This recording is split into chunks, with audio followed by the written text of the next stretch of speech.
अरबी समुद्राच्या मध्यभागी अनोख्या पद्धतीने प्रजासत्ताक दिन साजरा करण्यात आला। शेकडो शिडाच्या नौका, त्याचबरोबर स्पीड बोट्स, अत्याधुनिक होड्यांच्या माध्यमातून समुद्रामध्ये तिरंग्याला सलामी दिली गेली। यॉट ओनर्स वेलफेअर असोसिएशन यांच्या संकल्पनेतून या कार्यक्रमाचं आयोजन करण्यात आलं। बोटींवर वाजत असलेल्या ढोल, ताशा आणि लेझीमच्या पथकाचा जल्लोष संपूर्ण समुद्रामध्ये घुमलेला होता। आम्ही गेल्या 3 वर्षांपासून अशाच प्रकारे प्रजासत्ताक दिन साजरा करतोय, अशी माहिती यॉट्स असोसिएशनचे अध्यक्ष सागर जोंधळे यांनी दिली आहे।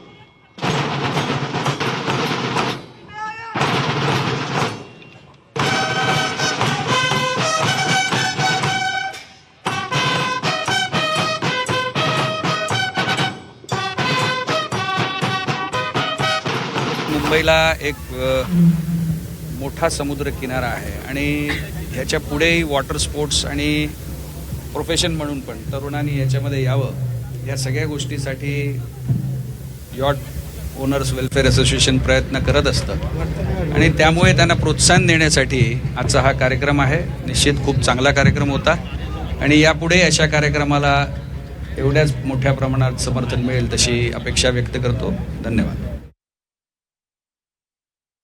2016 मध्ये आमची असोसिएशनची स्थापना आम्ही केली होती आणि ही वेलफेअर आणि बाकीच्या गोष्टींसाठी आम्ही याची स्थापना केलेली आहे।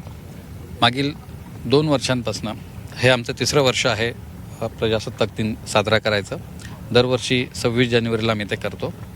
ह्या वर्षी आम्ही नाविन्याने जे सुरू केलेलं आहे ते होतं सी परेड, ज्यामध्ये प्रमुख पाहुणे आणि ध्वजारोहणच्या वेळेस जो 200हून अधिक बोटींचा याच्यामध्ये सहभाग झालेला आहे।